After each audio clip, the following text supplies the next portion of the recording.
Jimmy B Classic and a big opportunity. This is fun. I'm very at ease right now. Unlike Friday, where you give me the first Big Ten game, I'm always a little bit surly. But no, not tonight. I'm feeling good. Sound okay on your end, everybody? I hope so. Let's get going.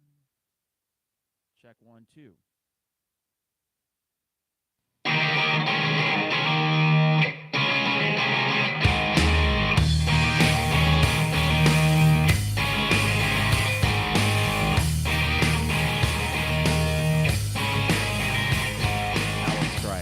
Check 1, 2. There. Okay, that looks better. I think we're better.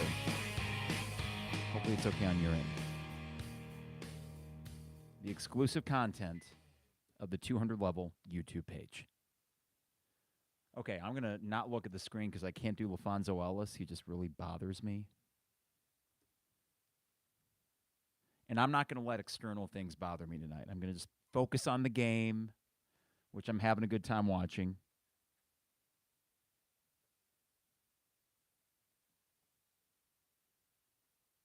Okay, check 1, 2. That's looking good. Okay.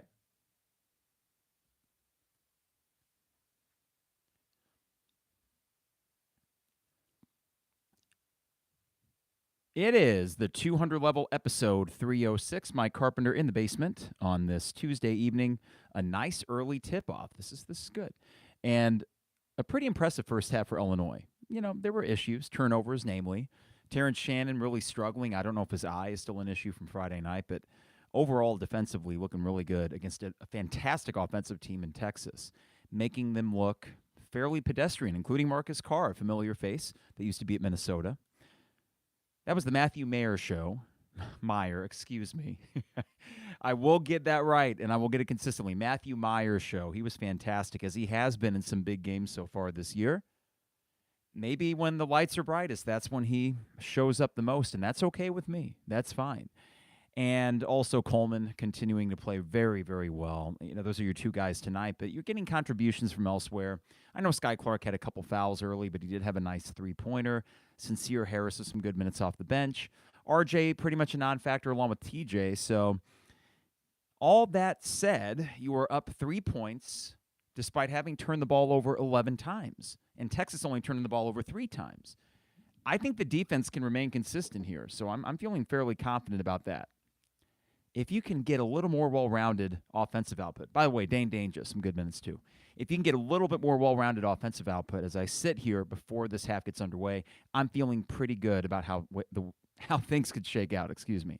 So before we get into the second half, I want to hit up the sponsors, DPDO, online at dpdo.com for all the best deals and prices. dpdo.com, they deliver anywhere in Champaign-Urbana. Custom zones with any topping you want or some of their favorites like the Maui Wowie or the Buffer Zone online at dpdo.com. Also, Rector Construction online at rectorconstruction.com. These guys are experts with any sort of home exterior project you may need, so get a free quote today by going online to rectorconstruction.com. State Farm agent Brian Hansen online at brianismyguy.com for life, auto, home, business, renters, you name it. Brian is my guy, and he can be your guy as well at brianismyguy.com. We upped with him for a second year with our homeowner and auto bundle from State Farm with great prices, as you would expect, but it's really the customer service from Brian and his staff that kept us coming back and will keep us coming back for the foreseeable future. That's brianismyguy.com for State Farm agent Brian Hansen. Finally, Dogtown Heating, Air, and Plumbing. You know, it's not too bad outside, but we know the frigid temperatures are approaching, and you probably want to get that furnace check if you haven't already, and while you're at it, do what Karen and I did. We scheduled our spring AC tune-up and saved a little bit of money in the process. So give Dogtown Heating, Air, and Plumbing a call today at 217-841-4728. Dogtown Heating, Air, and Plumbing, your home's best friend.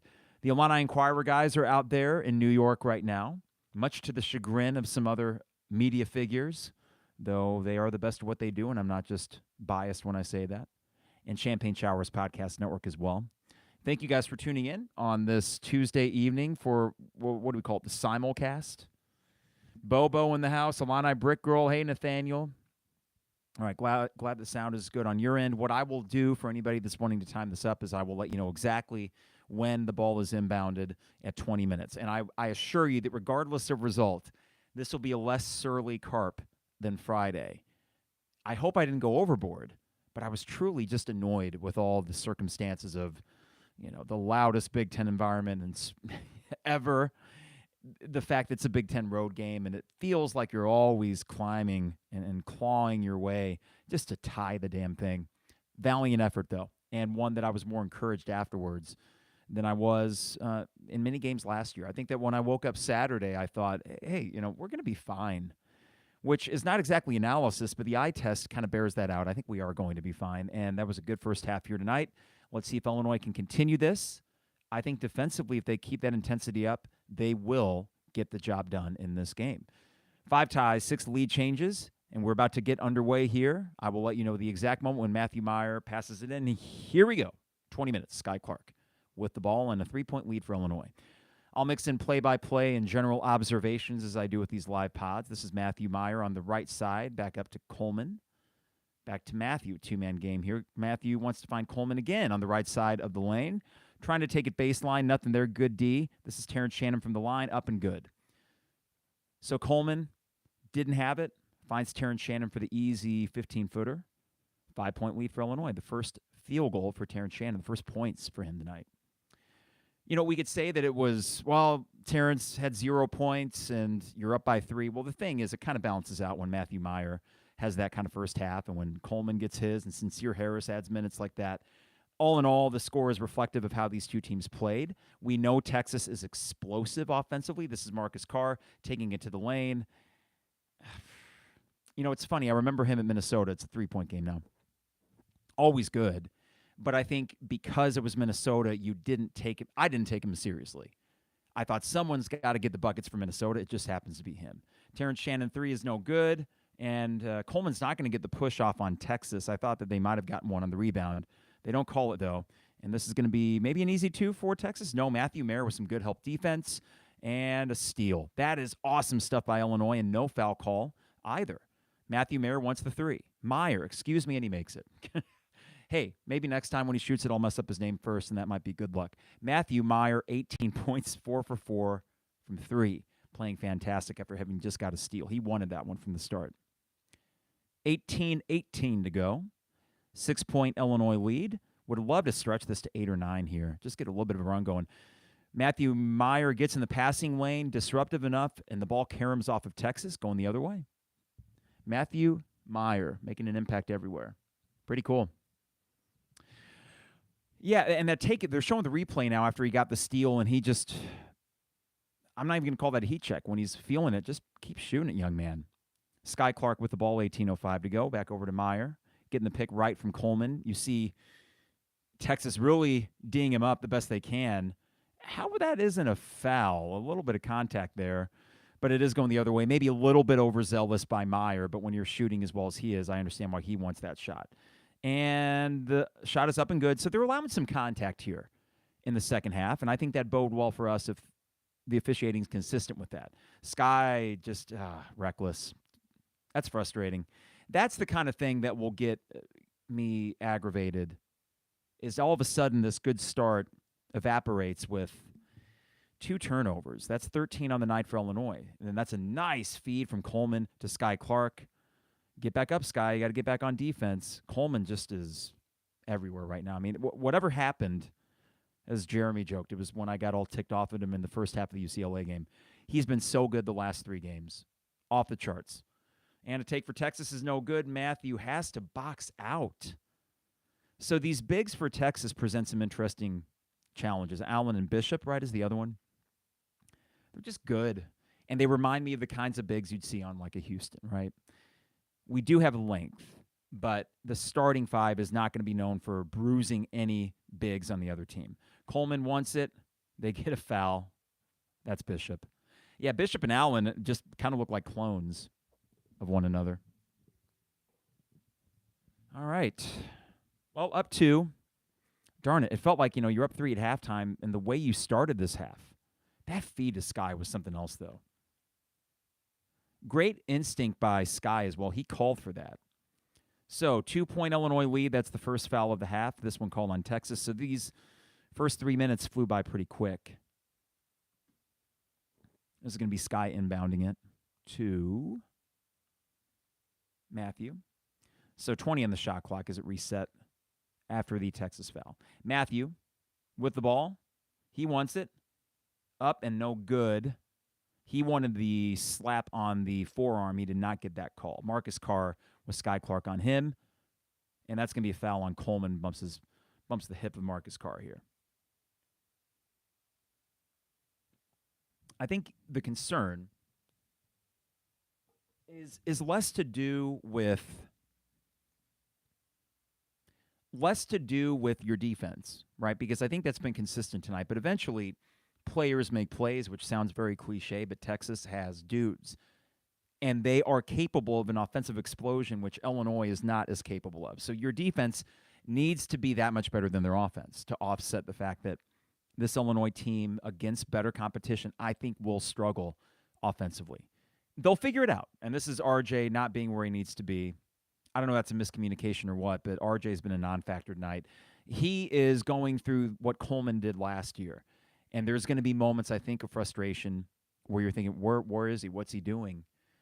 Made all the more frustrating because you know what he's capable of. This is Jayden Epps with the take, and he throws it out of bounds. No carom. And one ref is going to make the change here, it looks like. Not really sure. And it's still going to go to Texas, it looks like, because Brad's a little bit incensed. But the thing is, while that might have been slapped away, that play was going nowhere. Now, the overriding narrative in tonight's game is going to be, does this team finish out a close game against a good opponent?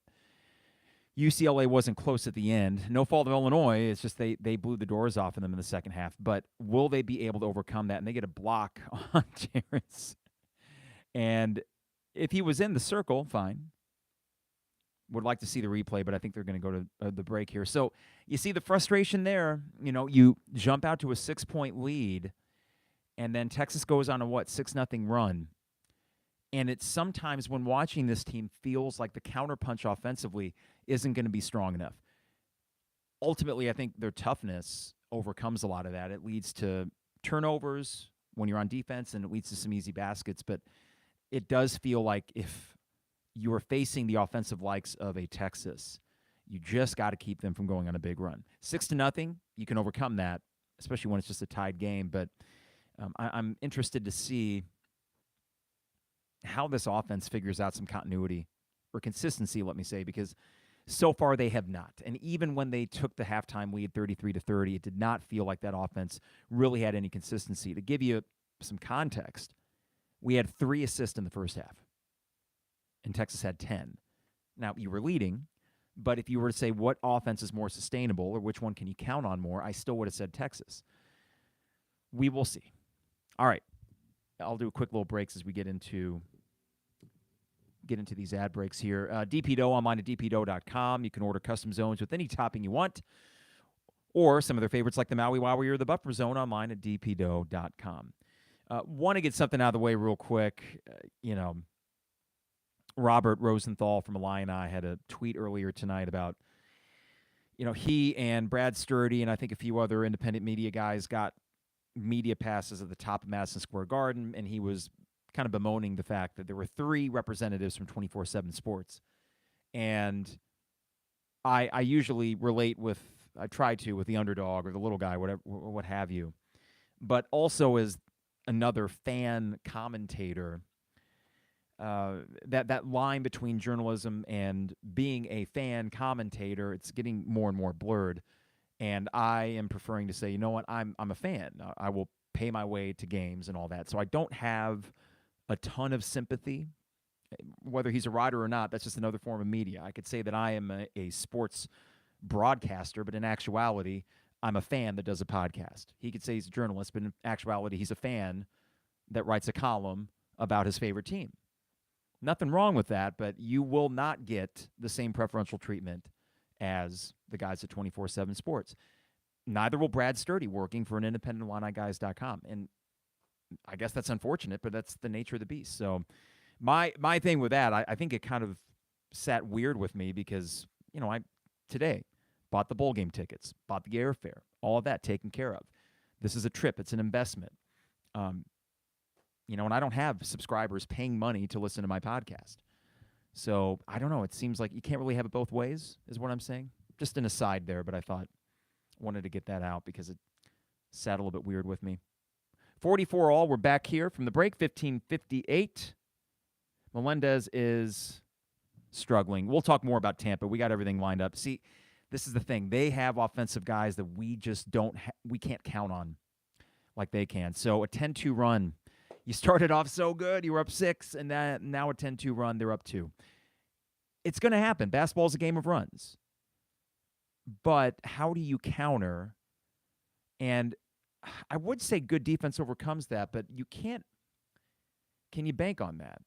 There are the Virginias of the world that won a national title based on just sick defense. But ultimately, scorers are going to find a way to get the ball in the net. And I'm still wondering on a night-to-night basis, what is our consistent scoring threat outside of a Terrence Shannon Jr., who's struggling?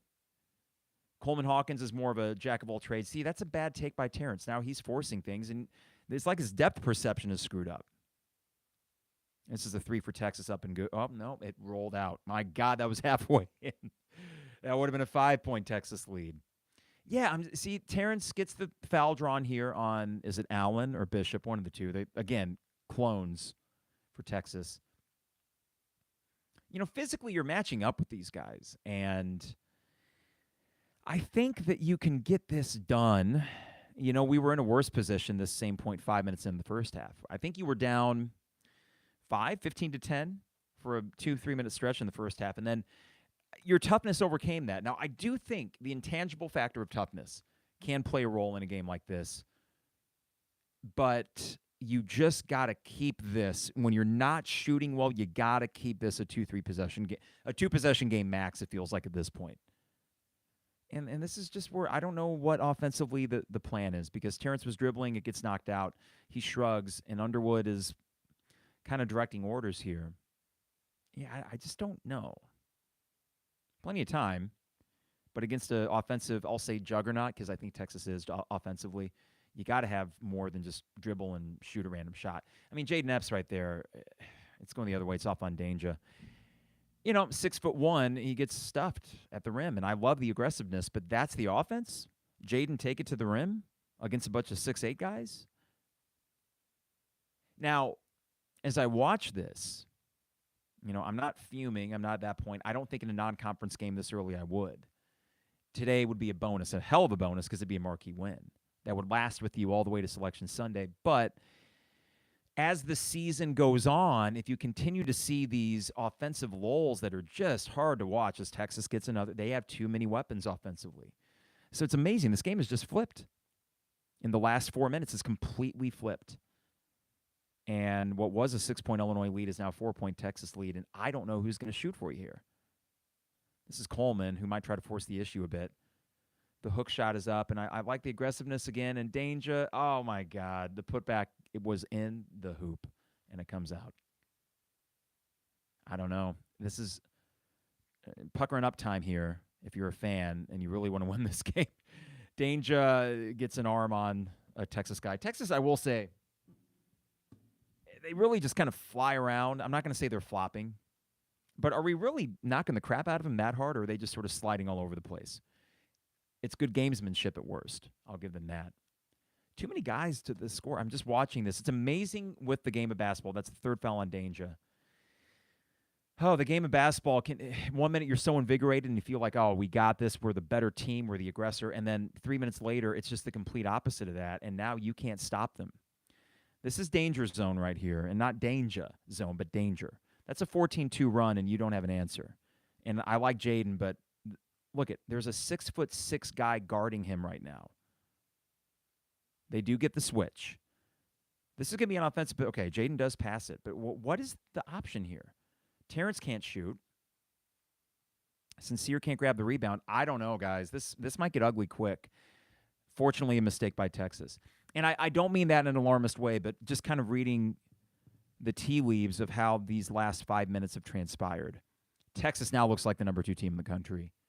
And you look like a very young top 20 team that's still you know the ceiling is in February and March because it's just not now. So what do I want to see? And before we get to this 12-minute break, get a bucket and a stop. You got to somehow get a bucket. I think they're going to try to find Danger here because he's one of the only surefire options offensively right now. Coleman takes the step back three, and that's no good. I don't know what am I the only one chat feed that's wondering what is this offense? I mean, what is it? This can be 3 for Texas, up and no good, fortunately. Get the board. It's off of Texas. God, this ball feels slippery tonight. But yeah, I don't know, chat feed. It was an amazing effort from Harris there defensively. That block is pretty. This kid's what, 6'1", 6'2". He's not going to stuff the stat sheet, but he made an impact right when he came in the first half. I love watching him. Ty's the one freshman that still doesn't have a role figured out yet. And even the other guys are still growing into their roles. And you see the tougher competition that Jayden has struggled, Sky, foul trouble, and sloppiness. Hey, when you entered this season with 2 guys as your point guards that are freshmen, Danger gets low, a little too low. Yeah, too low. I love the effort, but he's under the basket. It's not easy to make that shot. So right now, everything is labored offensively. And if this gets to like a 9-point game, oh boy, I don't know. Not feeling good about that, if so. Here's Marcus Carr. This is going to be an easy 3. Danger doesn't get on his man, but fortunately, no good. Matthew Meyer wants it. No, okay. Illinois gets the ball in the carom. Got to get an easy bucket here, Danger. Jesus, that's a hard foul. It will be 2 shots coming up here. You know, Trevor and I and Isaac were texting during the first half, and yeah, I think Trevor kind of put it best. This is invigorating and maddening to watch. The tempo and the style is just such a far cry from what you had last year. I prefer that in many ways. And right now I'm just riding that wave of, oh, yeah, we'll see how this team goes. Danger's first free throw is up, and no good. Okay, so you're going to come away empty-handed potentially. I digress. But it just feels like when we have the ball, it's got Crisco on it. When the ball is up in the air to collect the loose rebound, it's got Crisco on it when we touch it. And I don't know what you do necessarily, and Danger airballs it. So you come up 0 for on a fast break opportunity. Why? Because Danger couldn't corral it at first. Yes, he got fouled really hard. But before that, the reason they even were able to get that hard foul is because he wasn't able to corral the pass in the first place. So Illinois goes to the trap here, trying to force the issue. Problem is, and I like it, but it does reek a little bit of, oh, God, what else are we going to do? Now, there's going to be a foul called here before Texas gets the putback, and they'll go the line for 2. But it does seem like things are kind of falling apart in this game. And there is a look in this Illinois team's eyes, not to borrow a Ron Turner phrase, but a look in their eyes like, what the hell are we going to do? And whatever it is, this lineup that was out there leading to this, it's not it. Matthew Meyer was out for a decent chunk of that, wasn't he? Now he's back in. But this is not a Texas team, the way that they can score, coming back is not easy. And they're about to take an 8-point lead here. So Danger, you love the skill, but doesn't he drive you nuts sometimes? Keep in mind, though, I guess the good news is he's an old sophomore that has 4 years of eligibility left. So as an undersized guy, I don't know if he's going to go pro early or anything. And he wears his emotions on his sleeves. That'll be the occasional technical foul. There's an edge to him. But right now, 16-2 run, it's hard to withstand that. And we'll see if Illinois can get anything going. But right now, they are flailing offensively. Terrence Shannon Jr. takes it, and they're going to get the goaltend to temporarily stop the bleeding. But it's a 6-point Texas lead with 11:47 to go. And that was a blitz. Yikes. And Bobo, you're right. That shot was nowhere close. So that goaltend was a bit of a break. I thought that shot was barely going to grace the net. It was short. There's a vision thing going on right now, and I hope it's not. Isn't it weird how the last time you won at Maryland was Sam Maniscalco. Is that right? The hell is that? Why are they, of all teams? We can win at Breslin Center, no problem. We win at Chrysler Arena, no problem. Win in Indiana, no problem. Kohl Center. But we can't win in Maryland. And I don't think there's a carryover effect per se, but in the case of Terrence's injury, maybe. So, yeah, it's bad enough to lose on your Big Ten opener, but I really hope that didn't mess with his eyesight. That would suck. 2011, Bobo, Sammy Ice. I think, right? Yeah, it was, because that was Bruce Weber's last year. As we got a break here in the action, just to let you know what the rest of the week looks like on the 200 level, we have a bowl special on Sunday, when the announcement, it took forever to come out, right? And had some other things going on. So I figured, let's just let it sit. I was going to get all my bowl plans together. And Thursday will be a lot of fun previewing Tampa. And I will be there. I got the airline tickets just purchased. My wife and I are going down on January 1st. Flights were a little bit cheaper on New Year's Day, so we're going to do like a park, sleep, and fly out of Midway. So we'll be spending our New Year's Eve at a Midway hotel with a free shuttle the next morning, bright and early, getting to Tampa. And get to spend all of New Year's Day soaking in the sun, thank God, and staying in the Ybor. Is it Ybor City? YBOR City, which is east of downtown Tampa. So excited for that. Got the game on the 2nd. Lon is going to be down there. Harry Black is flying in. Jeremy and Joey will be down there. I guess they're going to road trip together. So we'll definitely meet up with those guys before the game at some point to say hello. And maybe hope it'd be great to meet up with them afterwards for a drink as well, because that is the Tay and Jay crew. If we just get Trevor to come down there, I don't know what his bowl plans are. And flying back on the 4th. And the last time that I was in Florida was for like a Dave show in 2015. And really in my life, I've only been to Florida, I think, 4 times. So, and never over a winter break. I never have really done the winter break vacations to a warm place. So my wife, just having got back from Orlando and getting a taste of that warm weather, said, yeah, let's do it. So we're doing it. And it will always be the Outback Bowl to me. But I'm just excited that you get essentially, I know it's January 2nd, but you get a New Year's Day bowl game. You get the first New Year's Day bowl game. And I think a winnable matchup. I'm glad it's not South Carolina the way they were playing. I'm glad it's not LSU, because you know the talent is off the charts. I think that this coaching staff can find a way to beat Mike Leach at his own game. I really do. All right, so Illini Brickroll, you're going to be there. You're basing ourselves out of Orlando. And, yeah, more stuff to do in Orlando, of course. Yeah, you really, if you got younger kids, then just drive over for the game itself. And what is it, an hour and a half? 2-hour drive. It's amazing how centralized so many big cities are in Florida. All right, 46-52. I just did the reverse score thing. Make that 54-46. We can't stop them, and we can't score. I don't know how this shakes out, but I don't think it shakes out well. Just looking at the way the last now 7 minutes. And that's the thing. If this were a 4-minute blitz, okay. But this now looks like the number 2 team in the country woke up. And I mentioned that stat where you had 3 assists in the first half. They had 10 or 11. That's not sustainable against good offenses like this. In the Big Ten, I don't think that's going to be a huge issue. But when you need to get a bucket, Matthew Meyer wants this. The shot is up, and they call a charge. How many charges? I mean, Isaac said this in our text thread. We are really good at getting charges called on us. And Meyer did force that. But my least favorite call in the game is the charge. I don't even like it that much when Illinois is the one that draws it. If we're all about allowing freedom of offensive movement, right? It seems to me like the last bastion of old school knock your teeth out basketball is the charge. And it has made the careers of way too many lesser athletes that I would rather not watch on a basketball court. Now, it just so happens Marcus Carr is really good and happened to draw the charge, but it's frustrating nonetheless, and Matthew Meyer picks up his 4th.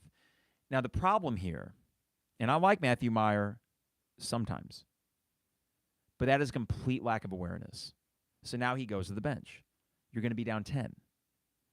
I don't know, ladies and gentlemen. This might be, unlike Friday where I threatened to end it early, this might be one of those because what the heck is there going to be to say here? 5 charges by Bobo's count.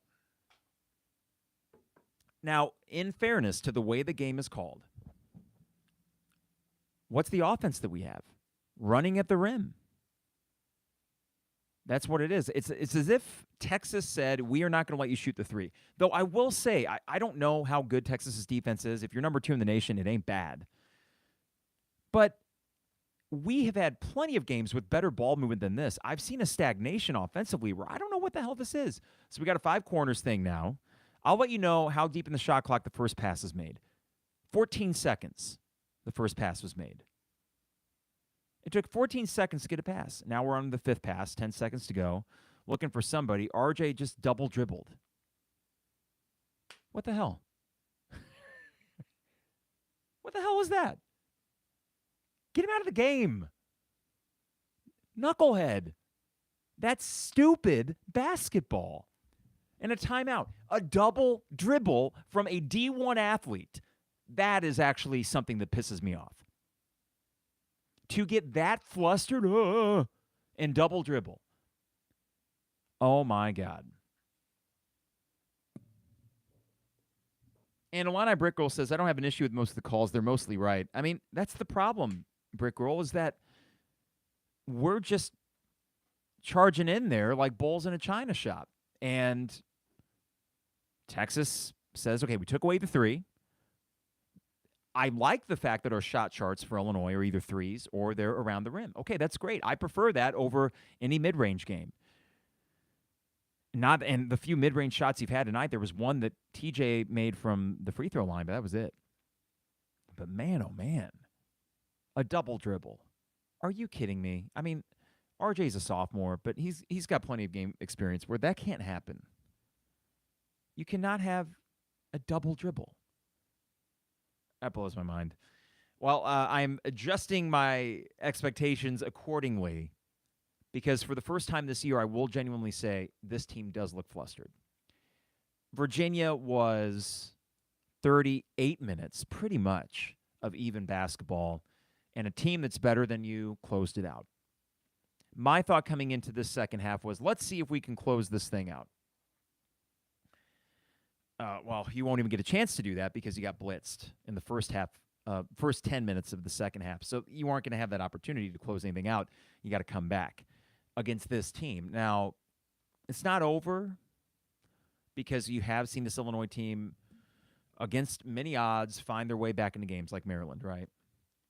But it feels more hopeless because unlike the Maryland game where it was external factors that were kind of ticking me off, this one feels a little self-inflicted and also, wow, you don't have an answer for them. You don't. So the double dribble is just salt in the wound. It's a silly, stupid play, but in the grand scheme of things, there's been a lot of those in this game. It just so happened to come at a really bad time when you really cannot afford a double dribble. Oh, it reminds me, my niece is in 4th grade now. Yeah, I think 4th grade. And when they play Park District basketball, they let them double dribble because otherwise you're going to call it every 15 seconds. But there's the occasional kid that is really advanced in basketball, and they know that you can't do that. I don't understand. Listen, Chris Webber called the timeout when they didn't have any. This happens. The pressure has been on Illinois here the last 5 minutes. They haven't responded well.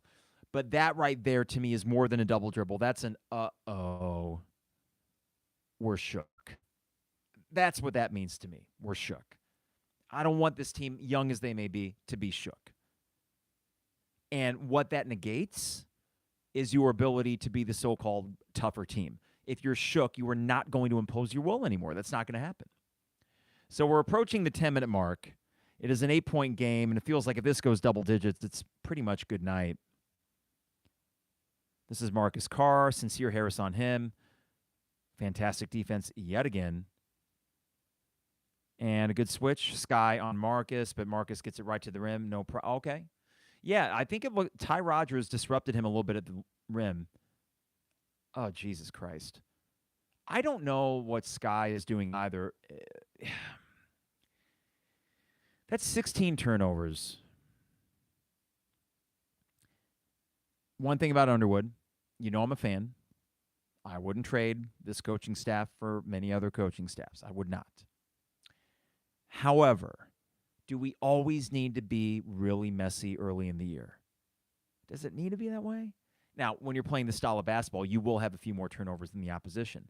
But I thought the idea was that your defense and that pressure would lead to some easy baskets, and that's not happening right now. Okay, I think we're reconnected. And if this goes out again, I apologize, YouTube feed. All right, 9:11 to go. Sky Clark finds Coleman. He pump fakes the three. He takes it to the rim. It is up. It is no good. And I kind of wish he would just shot the three. You know, this taking it to the rim thing ain't working. It's just not working against Texas and their length. And then this is going to be Bishop up and no good. Good defense from Coleman, Illinois with the ball back. So you're starting to see pep in their step again, but we can't make a shot. We've been stuck at 46 for a long time. Coleman tries to force feed another thing to Terrence. This is Sincere gets fouled on the take. But we don't have anything we can do. We don't have, you know what I mean? This is really like, it's not deflating. It's humbling. It's humbling. And it is a process, and that's totally okay. But much like the Baylor game 2 years ago, very humbling. And you see a bench right now that looks like someone died. Sincere, I love him, but he can't shoot free throws worth a lick. I mean, oh my God. It's just... And your two Baylor guys, they each got 4 fouls. Sky has 3, but he's back out there. I don't know. Just, I guess at this point, just someone make a damn play.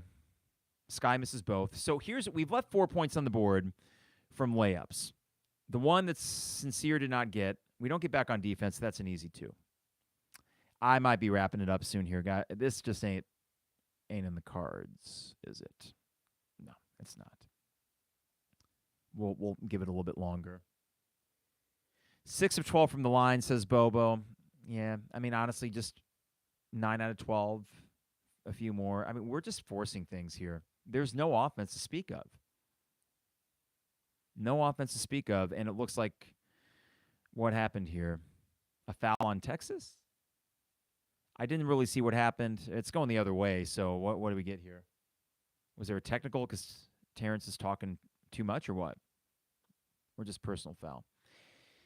I mean, I get being frustrated. You initiated the contact, but ultimately, there's no offense here to speak of. So I'm starting to run in circles, everybody.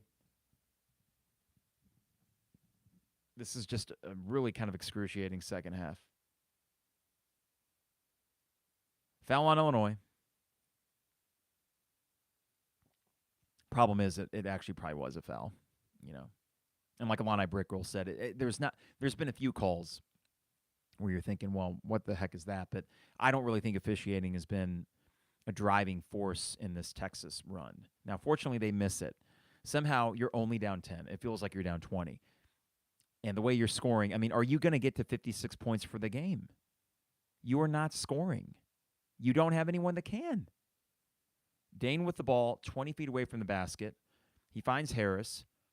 Harris' floater is up and no good. And thank God he's there to get his own putback. But, I mean, I love that, but at the same time, you had to get Sincere Harris to put back his own missed layup or own floater. That's where your offense is right now. Ugh. 5 points and 2 boards for Sincere. Making an impact out there as he often, if not always, does. Love that kid. Missed shot here for Texas. Get it within 6. Come on. 7:15 to go. Sincere over to Coleman. Someone make a shot. This is RJ. Oh, my God. He does make it. He gave up. He pump faked the 3, and I thought, you've got to be kidding me. He makes the baseline 2-pointer. All right, so this is no good. Wow. Look at this. A little run for Illinois. Can they get it within 4? Good transition defense and help from Danger. Coleman wants a three. The three is no good. Misses that one pretty badly. It was a long carom. Can we get back on transition defense? No. And they get a dunk. Here's the thing. I don't mind the three from Coleman, but you got to get back. Back to an 8-point lead for Texas. Finding Danger, and they just take it away from him. But no worries. It'll be the 7th foul on Texas, and Danger will go to the line for 1-1. Oh, no. They called it possession arrow? I wish they did, so it just is our ball. Well, I don't need Danger going to the line. Bobo didn't like that shot by Hawkins. Yeah, well, here's the thing. I mean, I say I don't mind it because of the aggressiveness, but just don't miss it that badly, and it would not have led to a dunk on the other side. Yeah, and I say get back on defense. Well, it's kind of hard when the shot misses and they get a rebound at 30 feet away from the basket because of how badly you missed it. Ugh. But I'm not really going to get on Coleman because he's one of the guys that he's not hurting you tonight. He's been one of the better ones for you. You just Terrence is a non-factor. I mean, if he's getting his average output, this is a close game, if not better. He's not getting his output, so you're really just kind of behind the 8 ball. All right, so I mentioned that this week, Thursday, we're going to do the Bull Special podcast. And then Saturday, it's an early game against Penn State. You got to win that one. You just have to. Penn State's not bad, but if you're as good as I think you are, even as you continue to grow, you got to win a home game like that, and I think they will. So that's 11 a.m. on Saturday. We'll do a second-half pod. Boy, next week, though, I think basketball really slows down. I mean, it's finals week, so they have maybe one game next week, and I don't know if any of you guys in the chat thread know what that game is, but probably some scrub team before Missouri on the 22nd. Was maybe thinking about going down to that, but we're saving our money for the bowl game. And I wonder, actually, what impact bowl travel will have on people going to bragging rights. That game has lost its luster. I don't know what Missouri's situation is this year. They can't be worse than last year. Could they? 6 total games this month, and we've already played how many? This is the 3rd. The 4th one, Penn State. So Missouri and one other scrub. Is that it? Jeez. Now, is there any basketball game during the bowl week? That's what I wonder. I'll have to look that up. I don't think there is. I think there's a nice break where Illini fans will be able to focus on the ReliaQuest Bowl, or the Outback Bowl, as I will continue to call it. That is the only shame. Wasn't Outback the sponsor all the way through last year, and this is the first year of ReliaQuest, and I so badly wanted a T-shirt with the Outback logo with Illini football on it. It's funny because if I look back at 2001, I remember when that team went 8-1 against Penn State, and I thought, oh, my God, we're going to a January 1st bowl game. Was not thinking about Sugar Bowl. And because I assumed that Michigan would win out, and then they would go to what would have been the Sugar Bowl because the Rose Bowl was the national title that week.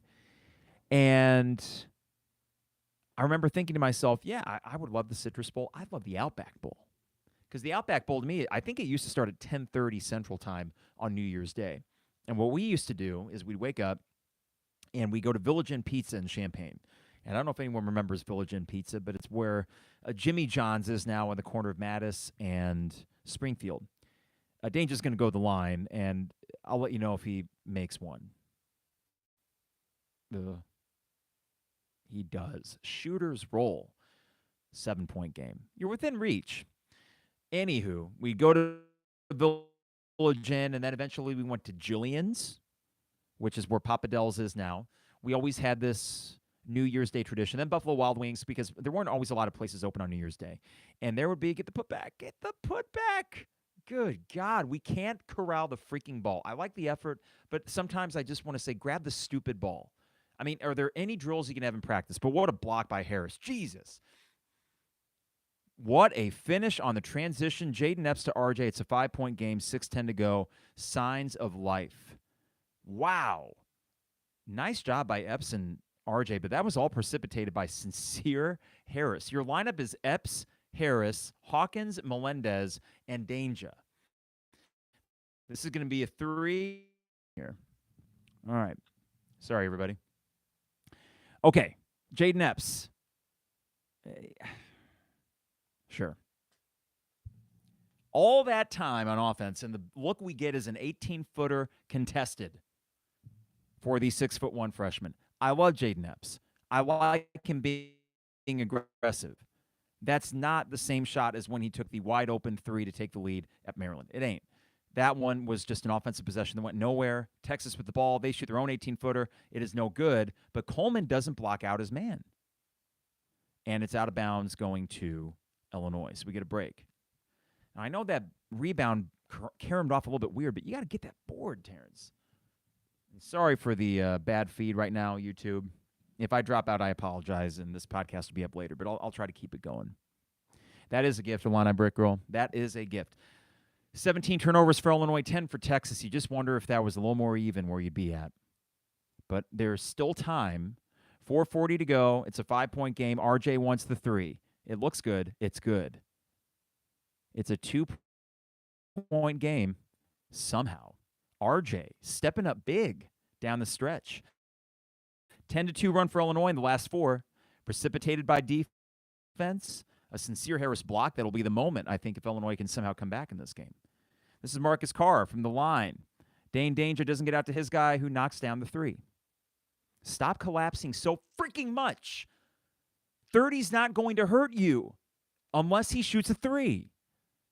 The one thing that aggravates me to all hell is when they collapse so much to help, and it's just a wide open three. Get your ass back out there. Jayden Epps gets fouled. Damn it. That just pisses me off. It's so freaking predictable. And I know there's not maybe that much more he can do. God damn it. You're in no man's land at that point. Now, in fairness, there was another guy down there, so dangerous, but you're in no man's land. Marcus Carr has a guy on him. What are you going to do? Don't leave a guy open for three. I absolutely hate that. It's as if, and this is coming from a complete, God, I suck playing basketball, so I shouldn't even be talking, but there has to be something within the flow of the game where it's like a natural instinct. You just get sucked in. It's like a force field. It's a tractor beam that's pulling these guys in and leaving those guys open for three. But God damn, that just sucks. You're right, Braxton. It's just unfortunate. I don't mean to chew him out. That's not really... It just happens. Okay. What was I even talking about before the run? 5-point game. It will be Illinois' ball. I think Jayden Epps will go to the line. I hope to God he can make free throws because no one else can consistently. So the Outback Bowl, as I was saying, New Year's Day, being the first one, now Relia Quest. It'll be cool. It'll be a cool atmosphere down in Tampa Bay. Never been to that stadium. I know Lon has. He was there for the Super Bowl when the Cardinals and Steelers played each other. And got our seats today. Pretty happy with them and the Illini side of them. And, I did not buy through the athletic department, I know. But the way that they prioritize is not based on total points, in which case I'd use my parents' account for that because they got more points than many people, having had basketball tickets since 1978. But it's based on current funding. So it's not a cumulative thing. It's what have you done for me lately, and that's college sports. So I wanted to lock in tickets that were decent, and I got them for a little bit above face, and I like where they're at. So they are in the Illini section, not far from the marching band. So that'll add to the kind of pomp and circumstance of it.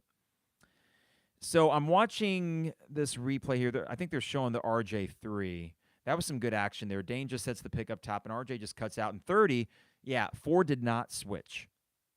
He got the call away from 30 on Texas, but then they respond right back. So you got 2-point now, 5-point lead. It's just, unfortunately, you are in no position to trade buckets with these guys. No position to do that. Now, I don't know if Shannon's even coming back out, and that's interesting to me. You got Harris and Hawkins. Epps, of course, to shoot his free throw. Hopefully free throws.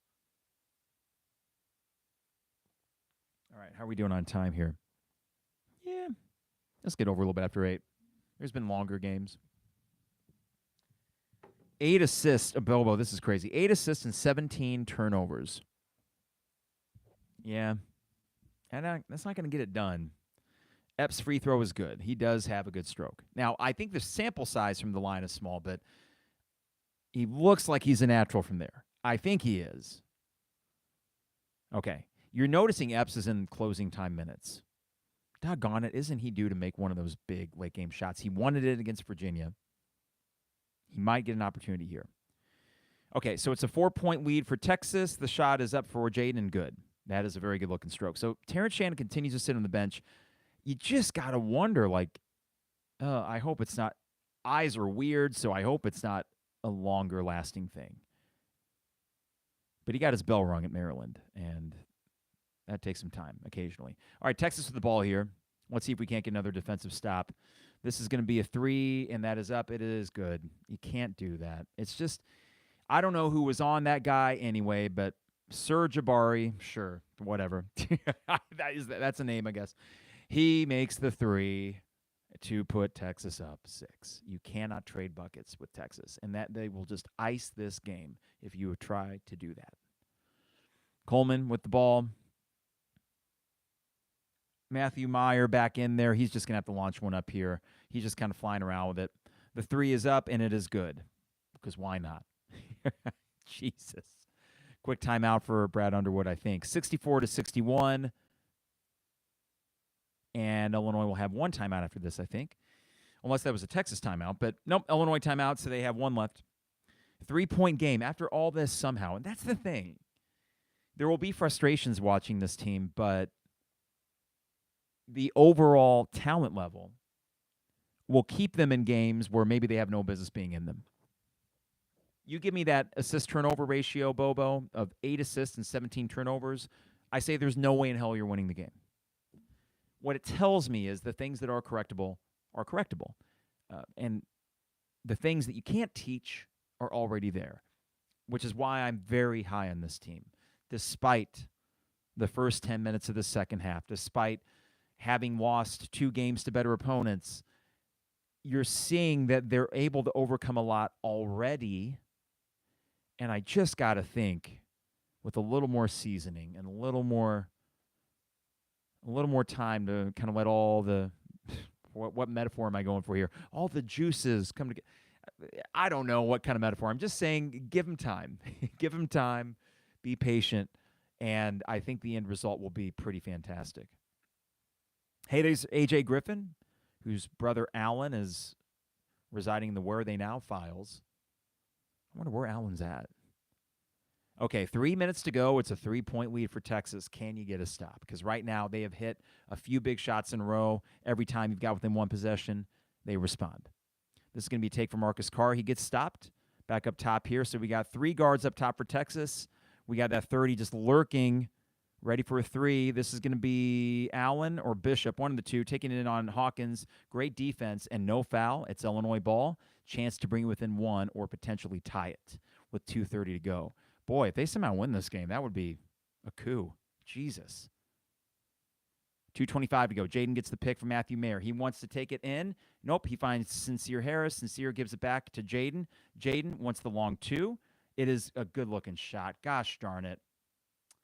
It was in and out. In and out. I want him to keep shooting. That was a good look. Damn it. Got to get another stop. 2:04 to go. 3-point lead for Texas still. The pump fake almost worked. Down to 155. 10 on the shot clock for Texas. Almost get the steal, but instead, oh, no. Oh, whoa, he misses it. Oh, they're going to call the goaltend. They're going to call the goaltend. Now, Hawkins wants them to review it. What happened with Underwood here? Did anyone see what the hell happened here? Was Underwood that pissed? Because, like, the coaches were trying to corral him. I'm not sure. Was he just that angry? Wow. I wondered the same thing about Brickle. Almost like, did he collapse? But I think the way the camera was shot there, he's up and he's fine now. But it's like, I hope they show a replay. That's hard to say. I hope we get a side view. That's not a goaltend, but this is college officiating. He was running down the court, according to TV guys. Thanks, Bobo. What do you guys think in the YouTube feed? I think from this glance, it looks like it was clean. But it's so damn close that I don't know. I mean, I would understand if they don't reverse this. I would understand that. And the thing is, does he get to it before it gets to the backboard?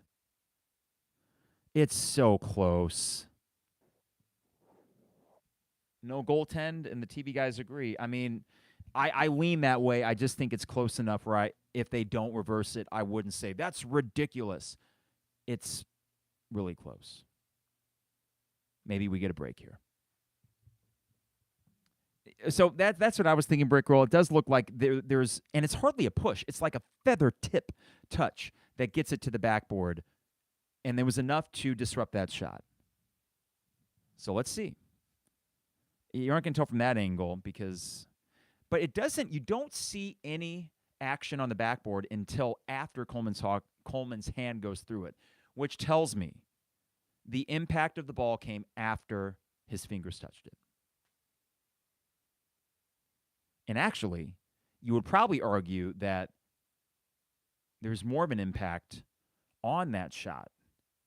Now, here's the question, though. Was there a clear recovery by Illinois, like in a fumble in football? Did we clearly get the ball afterwards? If they do say no goaltend. Of course, they were taking 5 minutes. Now, that angle right there from the side looks like it's clean. I don't know, though.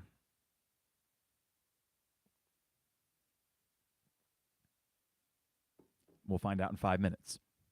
Gotta love the dead air. Sorry, everybody. Well, we're getting every angle you can want. I just think that I would lean it's clean, but I would understand, given the closeness of it, if they say, okay, what are they saying here? And you guys in the YouTube feed will probably know before I do. They're letting Billis and Schulman know. Okay. Or are they even talking to them? We're having a conversation, apparently. They're looking at the monitors the TV guys have because they're bigger screens. Ladies and gentlemen, welcome to college officiating. Not blaming the officials, but in this game where we, what was a ticket to the Jimmy V Classic? A couple $100 probably to see two really good matchups. And the monitors weren't big enough. Still a goaltend. Man, I don't want Brad to have a freaking heart attack on the court. I mean, Jesus.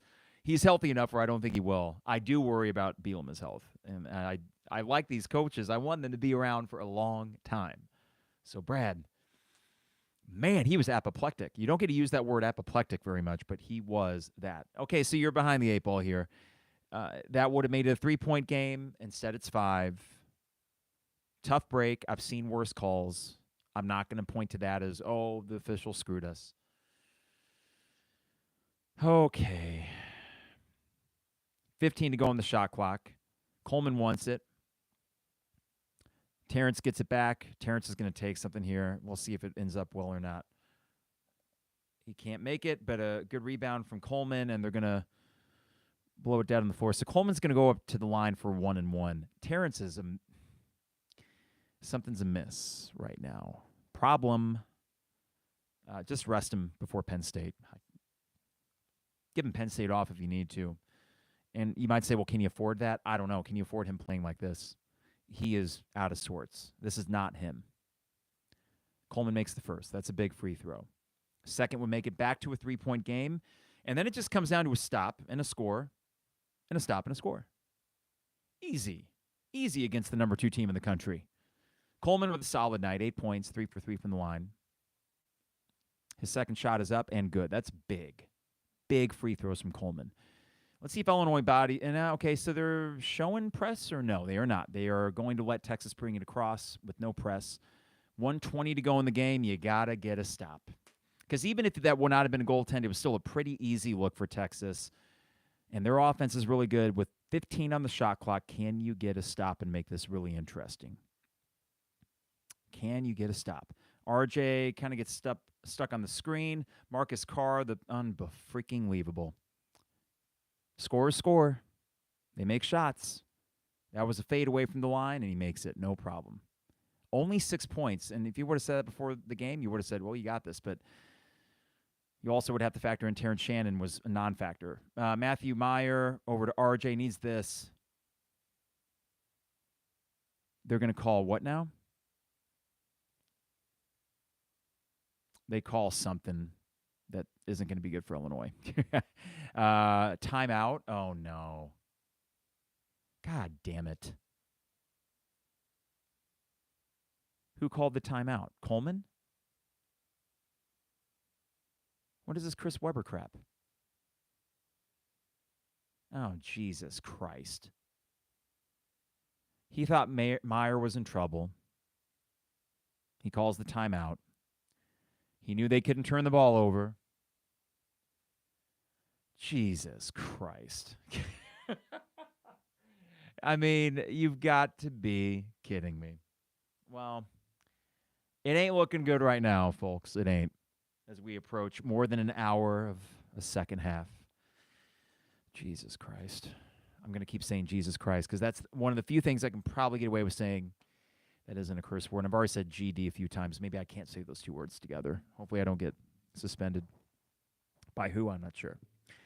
Yeah, Braxton, a veteran play, it's just very unfortunate. It is. It's like the timeout when there was 1 second left on the play clock and Caleb Griffin made the field goal at Nebraska. Right. Yeah. He's trying to help a teammate out. He sees the ball almost get stolen. He sees Meyer get trapped. It was a little, I don't know. Listen, that game's going so fast. What am I going to do? Get angry at Coleman? Nah, it sucks, but it's not. So what do they do? Where are they looking at now? If the official is free or not?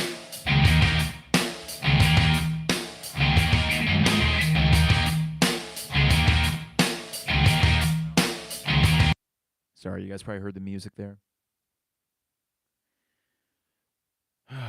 Time on the clock. So it's going to be Illinois ball, 68-63. Yeah, K. Andrew says it was a bad line of sight that probably led him to call that timeout. And another timeout. Hey, just a 2-hour and 20-minute basketball game, no big deal. Not an NBA game, mind you. Now, fortunately, this seems good enough where I'm okay investing 2.5 hours in this basketball team. But, I think the takeaway is this. It doesn't look like a win is likely, okay? It's going to take close to a miracle for that to happen. And the takeaway ultimately, because when this game ends, I'm just going to kind of wrap it up. When this game ends, the way that I think it is, we got the ball back in here, 40 seconds to go. This is going to be Coleman is going to take it to the rim. No, great defense. This is going to be Jayden Epps for 3. It's up and good. Holy moly. He made a big shot. Now we need to get a stop. Get a stop. Get up and body on your man. You've got to foul. You got to foul. Or trap or something. Oh, no. You almost got it, but now you got to foul. You have to foul. Okay, well, some time went off, but with 21.7 seconds to go, not a disaster.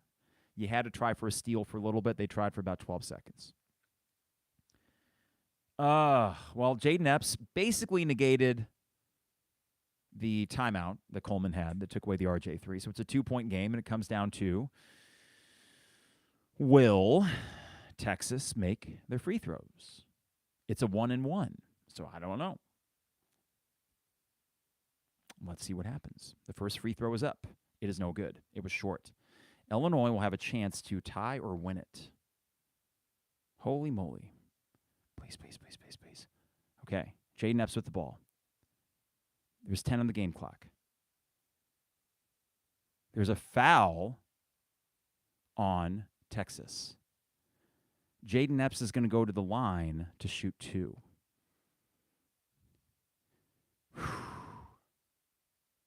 Did you all just get that tightness up here? I did. Man. Number 10 just ran into him there. I mean, it was kind of a no-brainer.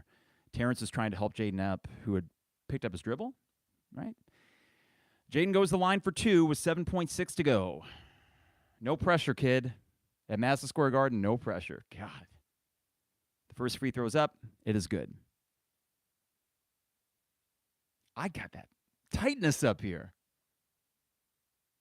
All right. Jayden's got another one here to try to tie this thing up. Oh, my Lord. I mean, a timeout taken here by Texas. This is some invaluable stuff. The way you draw it up is you win all these games and you learn along the way.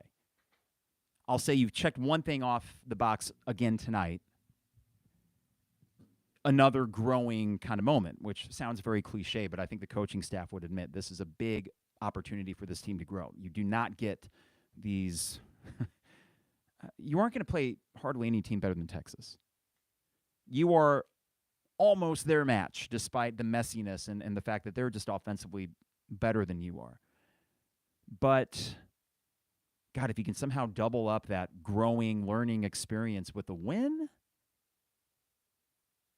Bobo says, holy balls, Batman, this is intense right now. Illini Brickle is pacing. I'm sitting in my office chair. I apologize for the very pixelated video. Only so much bandwidth at the Carpenter abode. All right, one shot here for Jayden Epps to try to tie this thing up with 7.6 to go.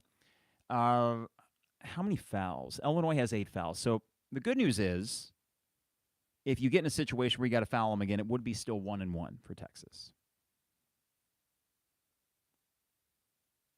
All right, here we go. Jayden Epps, Madison Square Garden, a free throw to tie this thing up. Here we go. It is up. It is good. 7.6, Texas to inbound. This is Marcus Carr. He's just going to take it, right? You got Terrence Shannon on him. Coleman getting ready to switch over to him. Nope, staying with his man. This is Marcus Carr. He's going to take it all the way. There's a shot. It's no good. We're going to overtime. Wow. Jayden Epps, the freshman. Marcus Carr might have tweaked his ankle a little bit there. I don't know if it's serious. Well, I don't know. Jayden Epps. I know their free throw. Well, he scored your last 5 points. You were down 68-63. He makes the three. He makes both free throws. You're freshman Jayden Epps. And I said after the Maryland game, I'm like, I think this kid's going to make more shots in key moments than he's going to miss. And against Virginia and against Maryland, he wasn't hitting them when you needed them the most. And today he did. That defense was phenomenal by Terrence Shannon Jr. We're going to overtime. And you tell me what team's feeling good going into overtime. I mean, it's not Texas. Because right now, you just gave up. You were in control of that game for the second half. You could argue they kind of blew it. So make them pay. Make them pay for this.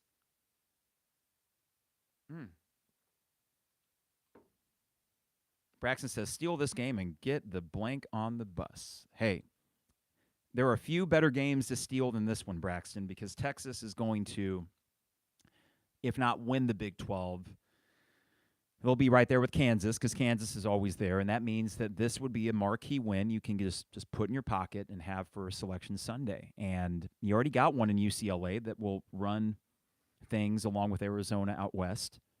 So pocket this if you can. Now, the long-term ramifications, to me, are still that this team has this insane ability, and we saw this in the Maryland game and now this one, this insane ability that even when it looks absolutely hopeless, their ceiling is so, or let me rephrase, their floor is so high based on the athleticism, the length, and defense that can give them another shot, The things they lack in are mostly fixable. And to me, that's the most exciting part about this team. All the intangible things, the athleticism, the things that you can't really work on in the weight room, they are already there. Now it's just putting it all together. And you see Jayden Epps. I mean, does he look like an 18-year-old? I mean, that face has this kind of wisdom to it of someone that's played quite a bit. Now, Marcus Carr's out there. Seemed to walk off the ankle just fine. So we're going to have the full complement on both sides. Let's see. What the hell? Proud of the comeback there. And now let's finish it off. Why the hell not?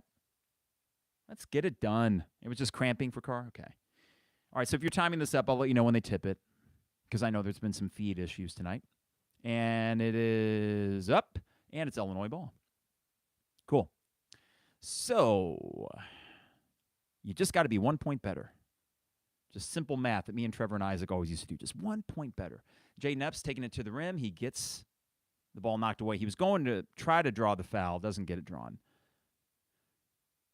And Illinois will have the ball 19 on the shot clock, 14:47 to go. Okay, so they find Matthew Meyer by the free throw line. He takes it from the free throw line, and see a fadeaway contested.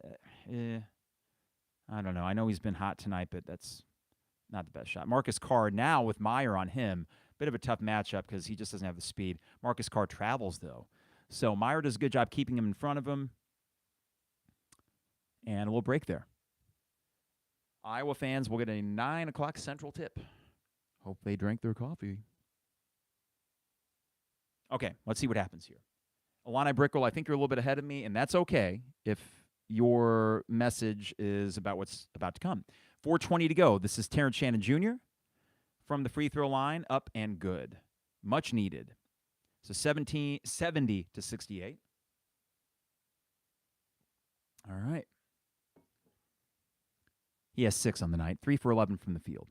Okay, Texas with the ball. 4 minutes to go in the game. We're in double bonus. They are in just regular bonus because we have 8 team fouls. So we have 1 to give before it gets to double. Good defense, and I'm glad they didn't call the foul. That was a tough take by Allen. He has 19. He is the kind of big, long guy that we don't really have the answer for because Coleman's not the most physical guy. I don't mean there's a slight. He's as physical as he can be for the size. Terrence Shannon Jr. 3. Yes. Oh. 3-pointer is good. 73 to 70. Get a stop and a score. Get a stop and a score. 3:25 to go. Texas with the ball. Up top, this is Marcus Carr. They kind of clear out. Now it's over to Allen on Meyer. Tough matchup here. Allen taking it. Any help? Any help? Someone help? Matthew Meyer almost gets the steal. No foul, no foul. This is going to be 30. Steps out of bounds. Illinois ball. Whoa. What a break. 3:08 to go. Get a score. Go up 2 possessions. Come on. Come on, baby. Go up 2 possessions here. Terrence with the 5 points for Illinois in overtime so far. All right. This is a big, they're all big possessions. This is a big possession, folks. No kidding, Carp. 3 minutes to go. Illinois ball. Jayden Epps running point. 20 on the shot clock. He finds Coleman, top of the key. This is going to be Terrence Shannon looking for Jayden in the corner. Jayden taking it to the rim. He gets fouled. He'll go the line for 2. Great take, Jayden. Boy, oh boy, man. This kid is... We had a freshman class that was much heralded for obvious reasons. Sky Clark, the 5-star. Ty Rogers, the Michigan State template. And then kind of sneakily, Jayden Epps gets here. And known as a bucket getter, I heard Derek and Jeremy often use that term, bucket getter. But there is just this, I don't know, man, playing beyond his years. First free throw is no good. Ugh, make your second, man. Go up 4. Hunter seemed to tweak something. Jesus. I don't know if this is cramping or what, but with only 2:50 to go, that can't be good for them. I think that's Sir Jabari Hunter. Don't forget the Sir. It's important. Okay, Jayden with the second free throw to try to go up 4. Okay, second free throw is up. It is good. All right, get a stop and a score. Can we just stretch this out? Can we get to the under 1 minute and be up like 7? Wouldn't that be beautiful? All right, 2:43 to go. Number 30, I don't know his name, but he's dangerous from 3. He's up top. Okay, so we got number 2. This guy's got length. Coleman on him. And do we get a steal? We got a steal. Yes, come on, baby. Come on. 2:30 to go. Jayden Epps with the ball. Okay, come on, baby. Come on. Oh, God. Terrence Shannon with the ball. Taking it to the hoop. Yes!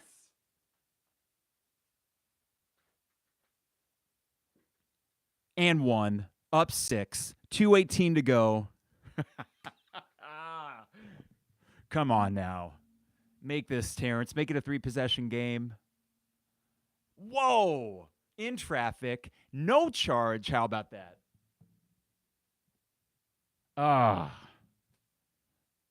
What a finish. What a take.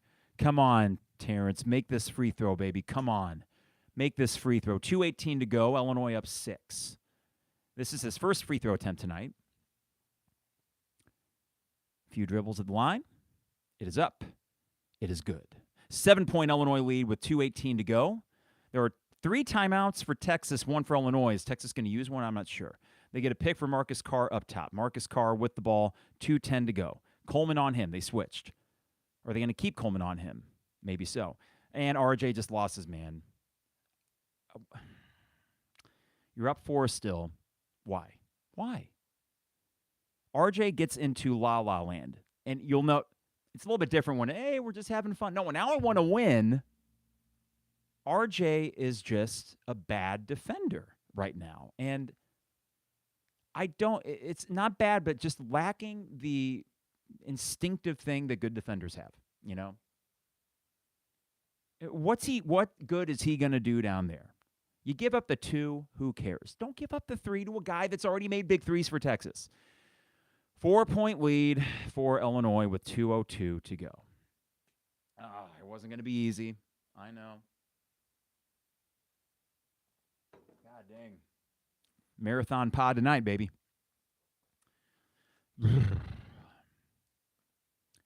With 2:02 to go and the ball, I think there's too much time to think about, well, we got to drain time off the clock. I don't know if you do that. At the same time, you aren't going to rush a shot. I know that. So the question is, who's the guy that you want to take it? Now, Terrence has been the guy in overtime. I think that you need either him or Jayden to try to drive it to the hoop. And worst case, you go to the line and you shoot 2, right? Trust your guys in Terrence and Jayden Epps to drive and draw contact and get the benefit of the doubt. And hopefully have Matthew or Coleman down there to clean it up in case they don't get the foul and they miss it or something. Just give yourself a high percentage shot here. Now, you can make a 3, and that would be great, but really just go back up 6. And at that point, you're really just looking for one more stop, right? You would feel good with a score and one more stop. So let's see what happens. Will Texas do full court? They're showing it. We'll see if they stick with it. I don't know if they're really going to apply much pressure. Now, I do see Allen. Is that 0, Allen or Bishop coming up? Okay. Marcus Carr is defending Jayden full court. Jayden does get it across with some time to spare. So we have 20 on the shot clock, 1:52 to go. Jayden with the ball. He's attacking, nothing there. Brings it back up. Okay. Now it's Terrence Shannon's time. 10 seconds to go on the shot clock. They clear out. Terrence is going to just take this. Is he going to take a 3? Takes it to the line. And no foul. Got to stop the ball here in transition. Got to stop the ball in transition. And Coleman just knocks the crap out of him. I mean, this is going to be a little unfortunate when a couple boneheaded defensive plays cost you 6 points. It's going to be a little unfortunate. You know, that stinks. And I really don't want this to be another one like, oh, well, you know, they learned a lot, but they still can't finish the games. You can't foul there. Is this 3 shots, everybody?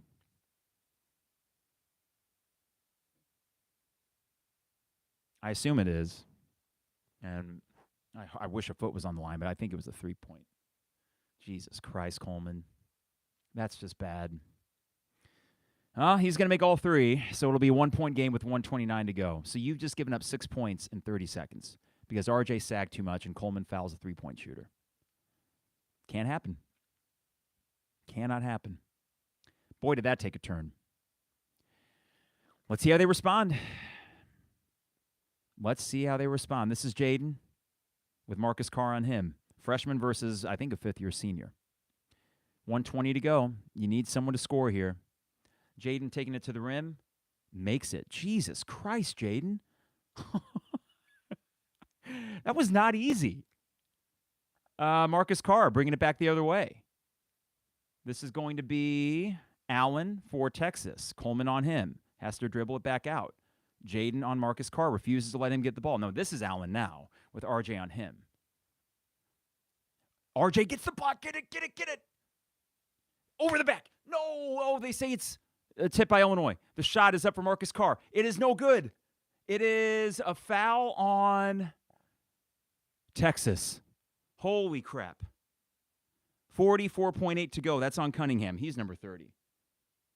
RJ gets the block. Whoa. Oh, my God. Oh, boy, oh, boy, oh, boy, oh, boy. What a block, RJ. Staying with him. And that three-pointer, yeah, that was a great call. Cunningham push-off. RJ makes the first. It's a 4-point game with 44.8 to go. That was a good call. He did put his little forearm shiver into RJ's back. RJ Melendez with the second shot to go up 5 with 44.8 to go. You're going to see Marcus Carr just attack regardless. The shot is up, and it is good. It's a 5-point Illinois lead, 44.8 to go. All right, this is Marcus Carr. He's just going to take it. There's going to be no, okay. Terrence avoids the pick. This is going to be taken in. It's a block. Get it, yes. Okay, and a foul. We're going the other way. Yes. Okay, so I don't know if they're. Help me out, everybody, because are they going to the monitor? The official review for what? What? Okay, so the great defense. They're looking at the review. I'm not sure for what, and I apologize for kind of being in the dark here.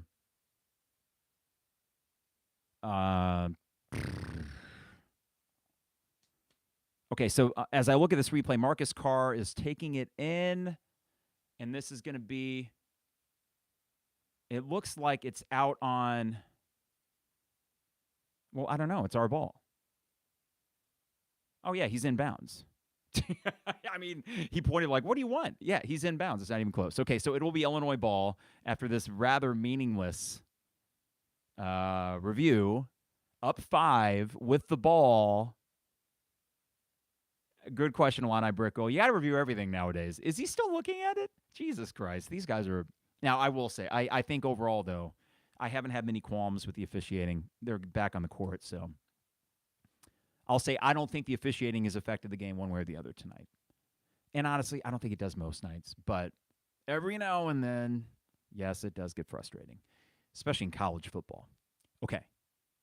Illinois ball. How are we in this position? I mean, you said it. Was it Illini Brick Girl that said, what is happening? Oh, my God. Yeah, probably so, Ken Toner. Probably so. I think Underwood would disagree with me about officiating because he literally, his head almost came clean off earlier. Texas calls a timeout with 38 seconds to go. I wonder what the record length for a second-half pod is. If I recall, actually, I remember what it was. In 2020, Illinois played at Indiana. I think it went double OT, and it eventually was the Curbelo and Kofi show. And that was what we called the stupidest game ever played because it was just a really frustrating game, but you won in double overtime. You got just enough. I think that podcast went over 2 hours because it was the second half and 2 overtimes. This one will probably end up being about 90 minutes. So there we go. I think there were so many fouls that game, Brickle, because Io fouled out. Maybe Adam Miller did too. I feel like the lineup at the end of the game, it was just Curbelo and Kofi doing their thing. Maybe Trent was out there too. It was a 3-hour game, Joseph. It was ridiculous. Okay, Illinois is 8-42 all-time versus AP top 2 opponents. The last win, you remember, March 2nd, 2021 against Michigan. Smoked him. Boy, oh boy.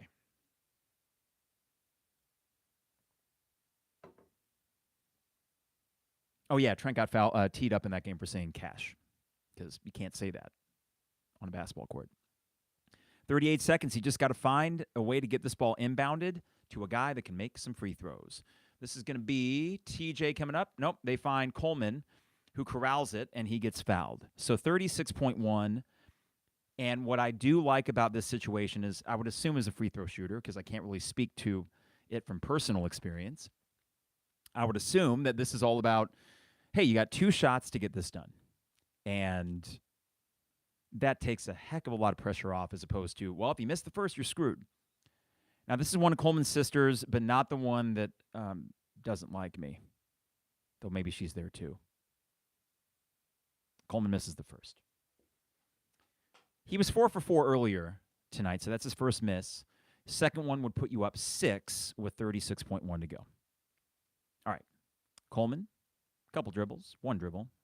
Free throws up and no good. Okay, stop the ball. Stop the ball. Don't let him just take a 3. Marcus Carr. Oh, it's out of bounds. Our ball. Yes. Terrence got in the passing lane, and it goes out on Texas because they were reaching for it. Defense comes through again, and they aren't even going to review that one. Are they? No. Okay. Timeout, Texas. 28.8 to go. We are now pushing 8:35. It's okay, though. On a night like tonight, it is okay. Okay, let's get it into Jayden, or RJ, who's a good free throw shooter as well. And again, you get 2 free throws. Oh, God. Coleman is just, he's so good in terms of skill. He shows this basketball IQ that's really high. There's just those couple moments sometimes where you get, oh, man, which in a way is being greedy because you're asking someone to be perfect. Come on, Coleman, you need to make all your free throws. And, come on, Coleman, don't call a timeout at that exact moment when you're trying to help your teammate out. I admit it's sometimes ridiculous. But he has been, as a whole, pretty damn good tonight. Terrence Shannon is a big reason why you're leading in the overtime period. And now it's time to finish it. Damn, it's going to be 10:30 Eastern when it's going to be 11. What time? 10 o'clock when the Iowa game starts. I say the Iowa game. I think most people are there for Duke, but that should be a good game because Iowa's pretty solid. Okay, it looks like they got Terrence easy inbound, and he is going to get fouled with 27.7 to go. Cool. Texas, according to Bobo, has attempted only 10 shots in the last 9 minutes of gameplay. Wow. That's defense, right? That's turning the ball over, blocking the ball. Well, I guess it's a shot attempt. Terrence makes the first. Not to jump the gun here, but you make this one, 3-possession lead with 27.5 to go. I think you're good. All right, Terrence with a few dribbles. It's good. 83 to 76. 27.7. Marcus Carr picks it up across half court. You get 1 stop here, and then that should be good. The 3 for Texas is up. It is no good. The putback is good because why not? I mean, just a lucky putback. 20.4 to go. Illinois going to do what? The multiple guys inbounding it. RJ, get it to RJ. Okay, they get it into Terrence Shannon Jr. again. 20.1 to go. You're up 5. Just make 2 more free throws. There is the thing they do in the, what was that tournament over the COVID summer? The one that Mike Dahm and Mike LaTulip was the coach. And they do that thing where first one to blank wins. When a team gets like a 15-point lead, or I forget how they do it, but it eliminates, first one's good for Terrence, 6-point lead. It eliminates that free throw shooting contest at the end of it. It's the something rule. Yeah, the throwback, the TBT, right? Yep, that we had. And I forget the name of the rule, but it was nice because you just get rid of that whole thing. Terrence has now 16 points after no points in the first half. Okay. It's good. 7-point lead again for Illinois. Just get 1 stop here so we can go home. How about that? 85 to 78. This is Marcus Carr, last gasp for Texas. He has the ball up top. Nothing going. Looking for somebody. They're just going to have to launch it up. They shoot it. No foul. Illinois has the ball. They're going to win and beat number 2 Texas at Madison Square Garden for a marquee win in overtime when I had them dead to rights, and I don't know about you, but it felt like it was. It felt like it was out of reach. Texas looked number 2. We looked like a team figuring our thing out. And in what is the 9th win in AP top 2 opponent history for Illinois, you now have a marquee win to pair with UCLA for the non-conference. And boy, is this team tough. That is one thing that cannot be argued. The other things, we can figure it out. We can figure out those other things. But they are tough as nails. And that's what I love. And even a guy like RJ that had a few moments defensively lapses, what does he do? He gets a crucial block, and he gets 2 free throws to help put this game away. Terrence Shannon Jr. couldn't make shots early. He scores 16 points in the second half and overtime. Coleman Hawkins, steady. Matthew Meyer, red hot in the early going, especially to keep you in this game. And then Jayden Epps, Big Ten All-Freshman.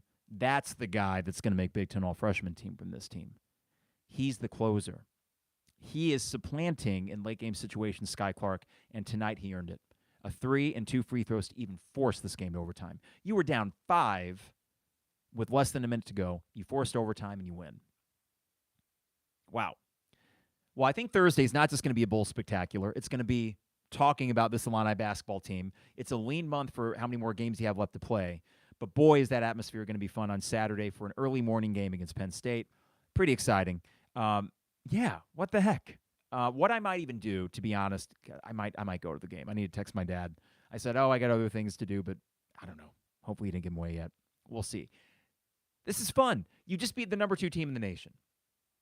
You just beat a legit top 5 team, I think, the way they've been playing and the way they will continue to play. Worst case, top 10. Chris Beard knows how to coach. What does that say about you? It says you're a top 10 team. And this is the beginning. This is an unfinished product. That's pretty scary. And it's really fun. Thank you guys for joining me for this long podcast, about an hour and a half, a little bit over an hour and a half. We came through late in a game against a really good team, and that feels great. And you did it in New York City on the biggest stage in basketball, Madison Square Garden. The storylines are endless. This was the immediate reaction pod. I know that Jeremy and Joey and Derek are going to have a great one later tonight, the 3 of them. But this is also one of those games that just you wake up tomorrow like, yes.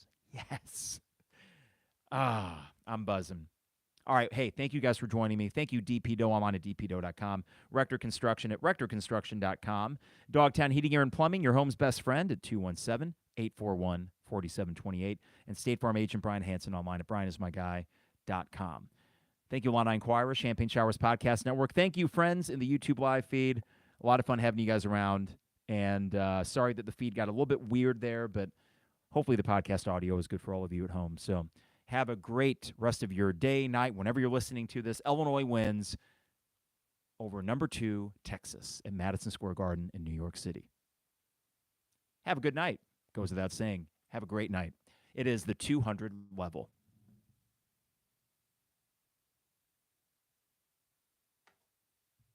Thanks, YouTube. We're pretty good. Take care, everybody.